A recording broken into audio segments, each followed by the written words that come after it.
And then you go on to WrestleMania 17 with you and William Regal for the Intercontinental title, ironically, and you win that there. You get to open the show. What was it like being on that card in that spot with Regal? Well, once again, people say it's the greatest WrestleMania of all time, but I think I think our match was maybe 7 minutes. And here's the thing with WrestleMania that you guys don't know. This is when we were in a stadium, the Astrodome in Houston, 60,000 people, and you have 10 minutes for the opening match, and that includes your ring entrance. Problem is, it takes like freaking 2 minutes to walk to the ring. It's literally like 400 yards to get from the back of the stadium to the stadium. Now, you don't want to jog down or ride one of those little WrestleMania ring carts that they used to have. Remember, the guys would come down, like Andre the Giant would be waving. It's like, this is the most untough thing ever. Like, you're just, hey, I'm super tough in my super slow cart.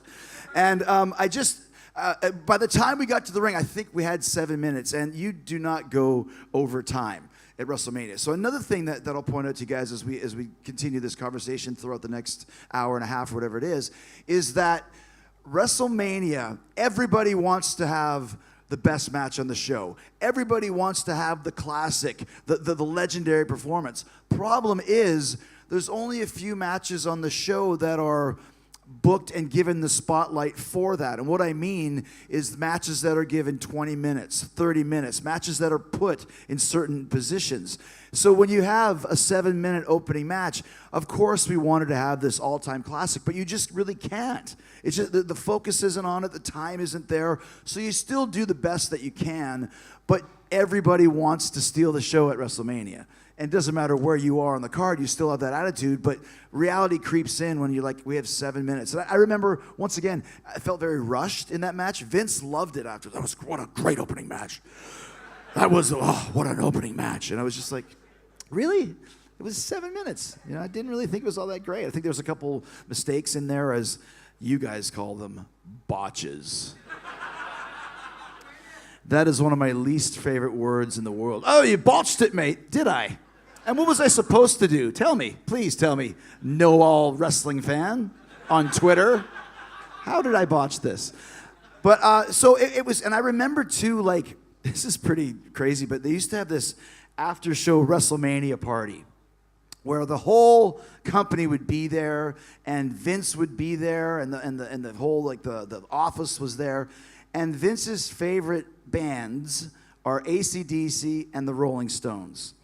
And most of the years at these WrestleMania after parties, at least 2 or 3 times, he had hired a AC/DC Rolling Stones cover band.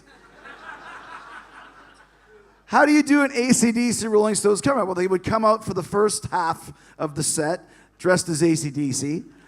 Then the Brian Johnson, Bon Scott guy would like go to the back, take off his hat, put on a glittery jacket, and start doing the Mick Jagger thing. And that was kind of the best part. Like, who did he hire this year? Oh, it's the AC/DC Rolling Stones tribute band again. Oh, great. Which I love, but it was still funny. So anyways, you would have these after parties, and I remember like I had kind of a bit of a black eye, and I was like, I wonder if this looked a little bit more black, if it would make me like feel better about this match. So I kind of like scratched it a bit, and then suddenly there's a little bit of a cut, and then I scratched a little bit more, a little bit of sandpaper action. Like, oh, that looks more impressive. And now I look like I feel like I've been in a fight because I didn't feel like I did anything. So now I'm self-mutilating just to try and look tougher for the Rolling Stones AC/DC cover band.